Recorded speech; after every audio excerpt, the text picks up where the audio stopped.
ஊடகங்களுக்கு எதிரான வன்முறைகள் தினசரி நிகழ்வாகிவிட்டன. ஊடகங்களும் ஊடக அமைப்புகளும் இதற்கு எதிராக தொடர்ந்தும் குரல் எழுப்பி வருவதையும் நாம் காணக்கூடியதாகத்தான் இருக்கின்றது.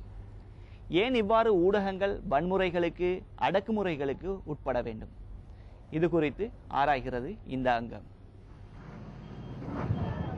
மீண்டும் ஒரு தடவை ஊடகவியலாளர்கள் கொழும்பு புறக்கோட்டை புகையிரத நிலையத்துக்கு முன்னால் இவ்வாறு ஒன்று கூடியிருப்பது அமைச்சர் ஒருவரினால் மீண்டும் மீண்டும் மேற்கொள்ளப்பட்டு வருகின்ற தாக்குதலுக்கு எதிர்ப்பை தெரிவிக்கவே. ශ්‍රී මාධ්‍ය නිදහස බැලුවොත් අපිට බැලුවොත් පේන දේ තමයි දවසක කීපයක් අරන් බලන්න පුළුවන්. ජනමාධ්‍ය නිසා මාධ්‍ය සේවකයන් 14 දෙනෙක් 15 දෙනෙක් ඝාතනය වෙලා තියෙනවා. ජනමාධ්‍යයෙන් 15 දෙනෙක් වේදිනියන් අත්අඩංගුවට අරගෙන තියෙනවා. තාම නඩු දාලා තියෙන එක්කෙනෙකුට විතරයි අනිත් අය නිදහස් කරලා තියෙනවා. නඩුව නැතුව. ඒ වගේම 15 දෙනෙකුට වඩා පිරිසකට ඇත්තටම 20ක් 30කට පහර දීලා තියෙනවා. பெரும்பாலும் ஊடகவியலாளர்கள் வெளியிடுகின்ற செய்திகளே அவர்கள் தாக்கப்படுவார்களா இல்லையா என்பதை தீர்மானிக்கின்றதாக தேசப்பிரிய நம்புகிறார். අද යුද්ධය විතරක් නෙවෙයි අත් වශයෙන්ම වෙලා තියෙන යුද්ධය, දූෂණය, වංචාව, නීතිය පාලනය මේ කිසිම ප්‍රශ්නයක් ගැන ස්වාධීනව නිර්භීත ලියන ජනමාධ්‍යවේදීන් හැමෝටම යම්කිසි ආකාරයක තාර්ජනයක් ගර්ජනයක් බියවැදීමක් ලංකාවේ තියෙනවා. விசேடமாக இலங்கை போன்ற ஒரு நாட்டில் மக்கள் தகவல்களை அறிந்து கொள்ள அவர்களுக்கு இருக்கும் உரிமையை பாதுகாப்பதற்கான எத்தகைய சட்ட ரீதியான கட்டமைப்பும் இல்லாதிருப்பதானது இன்றைய நிலையினை அறிந்து கொள்வதில் தடைகளை ஏற்படுத்தியுள்ளது. இலங்கையில் சிந்தனை சுதந்திரம் இருக்கின்றதா என்பது கேள்விக்குறியாகும். காரணம், மக்களுக்கு தங்கு தடையற்ற முறையில் இப்போது தகவல் கிடைப்பதில்லை. நான் 2 உதாரணங்களை தருகின்றேன். சுனாமியினால் உள்ளூரில் இடம்பெயர்ந்தவர்கள் இப்போது தங்கியிருக்கும் முகாம்களில் உணவு மற்றும் ஏனைய சேவைகளின் விநியோகம் ஒரு குழப்ப நிலையில் இருக்கின்றது. எனவே பொதுவாக எல்லா மக்களும் உள்ளூரில் இடம்பெயர்ந்தவர்களும் தகவல்களை தெரிந்து கொள்ளும் உரிமையை பெற்றிருக்கிறார்கள்.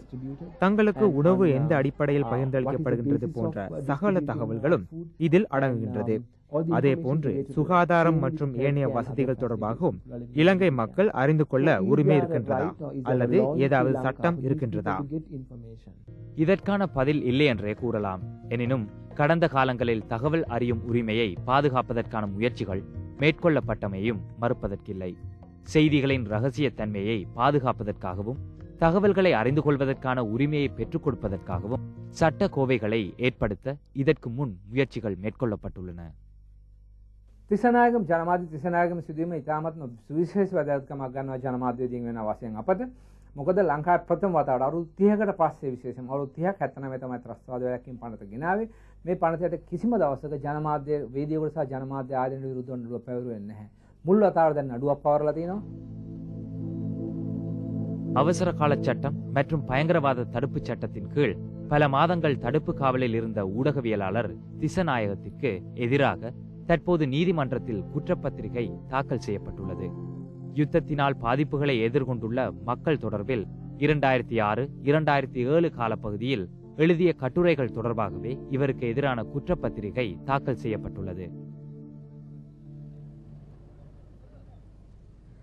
இந்த பின்னணியில் இலங்கையில் ஊடகவியலாளர்கள் தங்களின் பாதுகாப்புக்கு அச்சுறுத்தல் ஏற்படாத விதத்தில் பணியாற்ற வேண்டும் எனவும், அதே நேரம் இத்தடைகளுக்கு மத்தியிலும் மக்களுக்கு தகவல்களை தொடர்ந்தும் வழங்க வேண்டிய கடப்பாட்டினை கொண்டுள்ளார்கள் எனவும் சுட்டிக்காட்டப்படுகின்றது. எங்களுக்குள் சிலர் முன்னணியில் இருக்க விரும்புவது சகஜம்தான். நாங்கள் எல்லா இடங்களுக்கும் செய்தி திரட்ட செல்வதற்கு அனுமதி பெற முடியாது. ஆகவே ஒரு செய்தியை எழுதுவதற்கு முன்னர் முன்கூட்டியே திட்டமிட வேண்டும். எனக்கு ஒரு இடத்துக்கு செல்ல முடியாவிட்டால் நான் அந்த செய்தியை எவ்விதம் பெற்றுக்கொள்ள முடியும்? எனக்கு நம்பிக்கைக்குரிய ஒருவர் தகவல்களை பெற்றுக் கொடுக்க இருக்கின்றாரா என்பதை சிந்திக்க வேண்டும். ஆகவே நாம் செய்தி ஒன்றை எழுதும் முன் இது போன்று பல்வேறு விடயங்கள் குறித்தும் சிந்திக்க வேண்டும். கடந்த 6 மாதங்களாக ஊடகவியலாளர்களுக்கு இருந்த தடைகள் இருந்தாலும் அவைகள் இன்னும் மாற்றமின்றி இருந்து வருகின்றது. ஆகவே நாம் செய்திகளை திரட்டுவதற்கு வேறு ஏதாவது முறையை தேடுவது அவசியமாகும். இலங்கை ஊடகத்துறையின் இன்றைய நிலை இது. அதே நேரம் தொடர்ந்தும் இடம்பெறுகின்ற யுத்தத்தினால் ஊடகவியலாளர்களின் பணி மேலும் மோசமடையலாம். ஆகவே மிக விரைவில் இந்நாட்டின் இனப்பிரச்சினைக்கு தீர்வினை தேடுவது மிக முக்கியமானதொன்றாகும். කොහොමත් යුද්ධය තව කාලයක් පවතින නිසා තත්ත්වය නරක වෙනව හොඳ වෙන්නේ ඉස්සෙල්ලා. අපට යහපත් තත්ත්වයක් උදා වෙයි කියලා හිතන්න බෑ හෙට ඉඳලා. තත්ත්වය නරක දේශපාලන තත්ත්වය වඩා ද්‍රවීකරණය වුණු, වඩා මිලිටරිකරණය වුණු, වඩා යුද්ධයට බර දේශපාලනයක තමයි අපි ගමන් කරන්නේ. ඉතින් මේ තත්ත්වයේ වෙනසක් ඇති වෙනකන් අපට නීතිය පාලනය පිහිටවපු ප්‍රජාතන්ත්‍රවාදී නිදහස තියෙන මානව හිමිකම් සුරැකෙන සමාජයක් පාලනයක් හැදී කියලා හිතන්න අමාරුයි. නමුත් අපේ අපේක්ෂාව ඇත්ත වශයෙන්ම ජනමාධ්‍යයට සාමකාමී නිදහස් පරිසරයක් අවශ්‍යයි. சமாதான முன்னெடுப்புகளும் பெண்களும் நவகம்புர மக்களும் சகவாழ்வு.